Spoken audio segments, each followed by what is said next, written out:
જય શ્રી કૃષ્ણ, રાધે રાધે। મિત્રો, પુરુષોત્તમ માસ એટલે કે પ્રભુની વધુ નજીક રહેવાનો સમય, ભગવાનની ભક્તિ કરવાનો સમય કે જે દર ત્રીજા વર્ષે આવે છે। આ દિવસોમાં આપણે નિત્ય જપ, તપ, પાઠ, પૂજા, નિયમ, વ્રત અનેક વસ્તુઓ કરીએ છીએ અને ભગવાનને પ્રસન્ન કરીને તેમના દર્શન કરવાની, તેમના આશીર્વાદ મેળવવાની ઈચ્છા રાખીએ છીએ। તો આજના વિડીયોમાં આપણે પુરુષોત્તમ માસની મહત્મય કથા સાંભળીશું, સાથે જ પુરુષોત્તમ માસમાં સાંભળવામાં આવતી વાર્તા સાંભળીશું કે જેનું નામ છે સાસુ વહુની વાર્તા। તો અંત સુધી મારી સાથે જોડાયેલા રહેજો। મિત્રો, વિડીયો પસંદ આવે તો વિડીયોને એક લાઈક અને ચેનલને સબસ્ક્રાઇબ જરૂરથી કરી લેજો અને કોમેન્ટમાં પુરુષોત્તમ માસ નિમિત્તે જય શ્રી કૃષ્ણ લખી લેજો। મિત્રો, હવે સાંભળો પુરુષોત્તમ માસની મહત્મય કથાનો બીજો અધ્યાય, નારદજીનો પ્રશ્ન। સૂત પુરાણીના આ વચનો સાંભળીને બધા ઋષિ મુનિઓ તેમને ધન્યવાદ આપવા લાગ્યા। કથા કહેવામાં કુશળ એવા મહાન જ્ઞાની વિદ્વાન સૂત પુરાણી પાસેથી પોતાની કથા સાંભળવા મળશે એમ જાણીને તેઓ ઘણા ખુશ થયા। શૌનક મુનિ બોલ્યા કે આપ શ્રી વ્યાસજીના શિષ્ય છો, તેમની પાસેથી આપે સાંભળેલી કોઈ હરિકથા અમને કહો કે જેનાથી અમારું ચિત્ત પવિત્ર અને પ્રસન્ન બને, તેમજ જગતનું કલ્યાણ થાય। આથી સૂત પુરાણી બોલ્યા કે હે મુનિશ્રેષ્ઠો, તમે ઉત્તમ હોવા છતાં મને ભગવત કથા કહેવાનું કહો છો, તો મેં શ્રી વ્યાસજીના મુખેથી જે સાંભળ્યું છે તે મારી સમજણ મુજબ તમને કહું છું। સૂતજીએ કથાનો પ્રારંભ કરતા કહ્યું કે બ્રહ્માજીના પુત્ર નારદજી એકવાર અલકનંદા ગંગાજીના કિનારે આવેલા બદ્રીનારાયણ આશ્રમમાં પધાર્યા અને નારાયણને નમસ્કાર કરીને કહેવા લાગ્યા કે આપ સત્ય સ્વરૂપ અને કૃપાનિધિ છો। આ સત્યના બળે આપ જગતનું પાલન પોષણ કરી રહ્યા છો। આપ સાક્ષાત નારાયણ હોવા છતાં તપસ્યા કરી મૃત્યુલોકના માનવીઓને બોધ આપો છો, પરંતુ તેમને હજુ બોધ લાગ્યો હોય તેમ લાગતું નથી। હું મૃત્યુલોકથી આવું છું, ત્યાં મેં બધા માનવીઓને મોહમાયામાં ફસાયેલા અને અસત્ય બોલતા જોયા છે। તો આપ એવી કોઈ કથા કે વ્રત સંભળાવો કે જેથી મૃત્યુલોકના સર્વ માનવોનું કલ્યાણ થાય। આ સાંભળી નારાયણ હસીને બોલ્યા કે તમે પણ માનવીઓને મોહપાશમાંથી ઉગારી શકો એમ છો, છતાં તમે વ્યાસજી છો, તો વ્રજવાસી શ્રી કૃષ્ણની કલ્યાણકારી કથા સંભળાવો। હે નારદજી, શ્રી કૃષ્ણની બાલ લીલા, રાસલીલા આદિ તો તમે જાણો જ છો। આજે હું તમને પુરુષોત્તમ ભગવાનની કથા સંભળાવું છું। આ પુરુષોત્તમ મહાત્મ્યની કથાનો મહિમા એટલો મોટો છે કે તે કહેતા પાર ન આવે। આ કથા એવી પવિત્ર અને કલ્યાણકારી છે કે તે કહેનાર અને સાંભળનાર બંનેને સુખ, શાંતિ અને મુક્તિ આપે છે। આ કથાનો મહિમા પુરુષોત્તમ માસમાં વધુ હોવાથી આથી નારદજીએ પૂછ્યું કે આ પુરુષોત્તમ ભગવાન અને આ પુરુષોત્તમ માસનું નામ અગાઉ મેં ક્યારેય સાંભળ્યું નથી। આ પુરુષોત્તમ ક્યાં દેવ છે? પુરુષોત્તમ એ કયો માસ છે અને તેનું મહાત્મ્ય શું છે? એ બધું આપ મને વિસ્તારપૂર્વક કહો। સૂત પુરાણીએ કહ્યું, હે મુનિશ્રેષ્ઠો, નારદજીનું આ નિવેદન સાંભળીને ભગવાન નારાયણે કહ્યું કે હે નારદ, પુરુષોત્તમ એ એક મહિનાનું નામ છે। તેના અધિષ્ઠ દેવતા પુરુષોત્તમ ભગવાન હોવાથી આ માસનું નામ પુરુષોત્તમ માસ પડ્યું છે। આ માસમાં વ્રત, તપ અને દાન કરવાથી પુરુષોત્તમ ભગવાન સંતોષ થઈ અનંત ગણું ફળ આપે છે। આ સાંભળી નારદજીએ કહ્યું કે હે નારાયણ, મેં તો આજે જ આ નવા પુરુષોત્તમ માસ માટે સાંભળ્યું।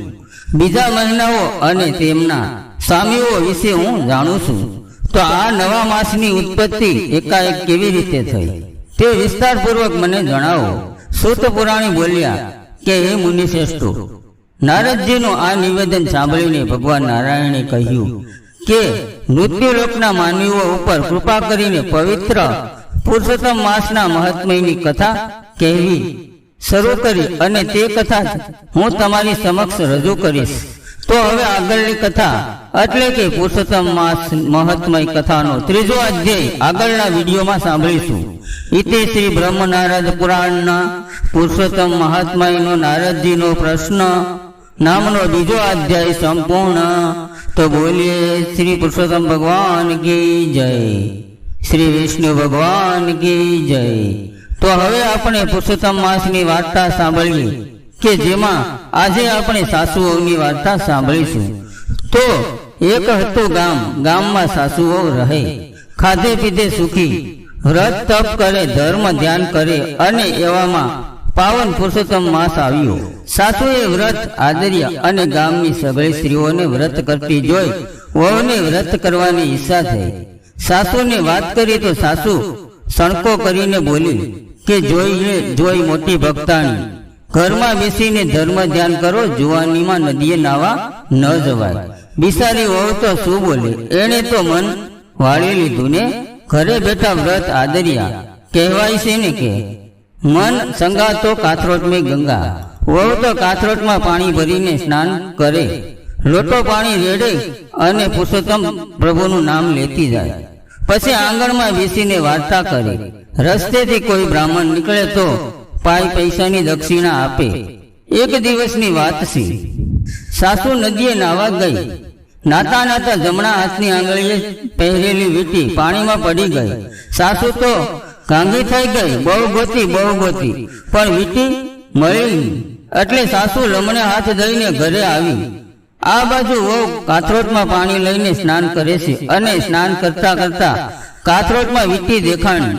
વહુ તો તરત ઓળખી ગઈ કે આ તો મારા સાસુની વીંટી, નક્કી ભૂલી ગયા હશે. સાસુ ઘરે આવ્યા એટલે વહુએ વીંટી દઈને બધી વાત કરી. સાસુને અરસ તો ઘણું થયું પણ સણકો કરીને વીંટી લઈ લીધી. બીજા દિવસે નદીમાં નાતા નાતા ડોકનો હાર પડી ગયો. સાસુને તો આંસકો પડ્યો. કથા વાર્તા સાંભળવાનું પડતું મેલીને સાસુ તો હાર શોધવા લાગી. પણ મસાણે ગયેલા મળદા જેમ પાછા ન આવે તેમ પાણીમાં પડેલો હાર પણ ન મળ્યો. સાસુ તો ભાગીને તરત જ ઘરે આવી અને ઘરમાં પગ મૂકતા જ ઓવે હાર સાસુના હાથમાં આપ્યો. ઓવે હાર સાસુના હાથમાં આપતા કહ્યું કે માજે આ મને કાથરોટમાંથી મળ્યું. હવે સાસુની આંખો સાર થઈ. આવું ષડયંત્ર તો ન જોયું ન તો જાણ્યું. વસ્તુ નદીમાં ખોવાય અને નીકળે કાથરોટમાં. નક્કી આ બહુ સુડેલ છે, મેલી વિદ્યાની જાણકાર છે. સાસુના ગભરાટનો તો પાર ન રહ્યો. સુડેલના સા ભરોસો, ભૂખ્યા થાય તો ગળે બેસીને લોહી પીવે. કાલે સૈયા છોકરા થશે, સુડેલ વહુ પરખી જશે તો વંશ વેલો નહીં રહે. સાસુ પાણી પહેલા પાળ બાંધવા વંશુબા ઘડવા લાગી. એ તો ગઈ રાજા પાસે અને જઈને વાત કરી કે મારા છોકરાની વહુ સુડેલ છે, માન્યમાં ન આવે એવા ષડયંત્ર કરે છે. ભુરાટી થાય છે તો આખા ગામને ભરખી જશે, માટે એને સૂર્ય ચડાવી દો. રાજા ઘણો ભલો અને દયાળુ હતો. એ બોલ્યો કે માજી, મારે પુરુષોત્તમ વ્રત છે. આ પવિત્ર માસમાં મારાથી કોઈની હત્યા ન થાય, માટે આ મહિનો પૂરો થવા દો. ઉજવણું થઈ જાય છે, પછી એ સુડેલનું ડોકું ધરથી જુદું કરી દેશું. સાસુ તો ઘરે આવી અને મહિનો પૂરો થાય પછી રાજાએ યજ્ઞ કર્યો. 1008 વરુણ નોતર્યા. આખું ગામ યજ્ઞના દર્શને આવ્યું.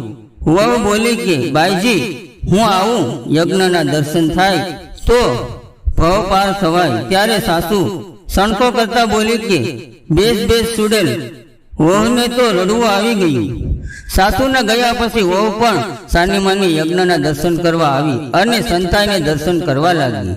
પૂર્ણાહુતિના સમયે યજ્ઞમાં શ્રીફળ ઓમતા જ પુરુષોત્તમ રાય પ્રગટ થયા અને સેવાળે ઉભેલી વહુની પાછી બોલાવી આશીર્વાદ દીધા. પછી હાથ જોડીને ઉભેલા રાજાને કહ્યું કે હે રાજા, આખા ગામમાં સાસા ભાવથી મારું વ્રત કરે એકમાત્ર આ સ્ત્રીએ જ કર્યું છે. માત્ર એને દર્શન દેવા માટે જ હું પ્રગટ થયો છું. વહુને આશીર્વાદ આપીને પ્રભુ અંતર્ધ્યાન થયા. રાજા અને ગામના લોકો વહુના પગમાં પડી ગયા. રાજાએ વહુને અડધું રાજ્ય આપ્યું અને સાસુના પસ્તાવાનો પાર ન રહ્યો. પણ વહુએ સાસુને માફી આપી અને આખી જિંદગી સુખ સમૃદ્ધિ ભોગવી. અંતકાળે વહુ પોતાના પતિ સાથે વૈકુંઠમાં ગઈ.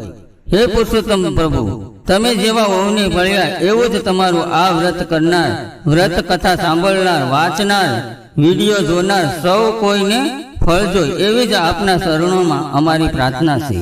તો મિત્રો, આ વાર્તામાંથી આપણને એ શીખ મળે છે કે વહુને સાસુના ઠપકાના લીધે નદીમાં સ્નાન કરવા ન મળે.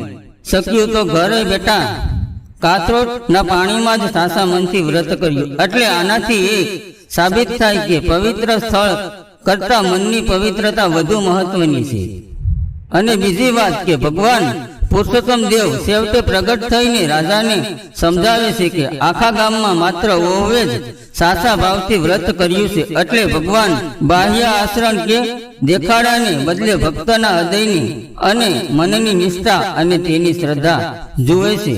પૂજા પિતૃ ભાવ જુએ છે. એટલે વાર્તાનો અંતિમ બોધપાઠ એ જ કહી શકાય કે જે કોઈ પણ શ્રદ્ધાથી ને નિષ્ઠાથી પુરુષોત્તમ માસનું વ્રત કરે છે તેને ભગવાન ચોક્કસપણે ફળ આપે જ છે. તો બોલીએ પુરુષોત્તમ ભગવાન કી જય, શ્રી વિષ્ણુ ભગવાન કી જય. તો મિત્રો, આજના વિડીયોમાં આપણે પુરુષોત્તમ માસ મહાત્મય કથાનો બીજો અધ્યાય સાંભળ્યો. સાથે જ પુરુષોત્તમ માસના સાંભળવામાં આવતી વાર્તા એટલે કે સાસુઓની વાર્તા સાંભળી. તો મિત્રો, આજનો વિડીયો અહીંયા સુધી. ફરી મળીશું નવા વિડીયોમાં. ત્યાં સુધી આવજો.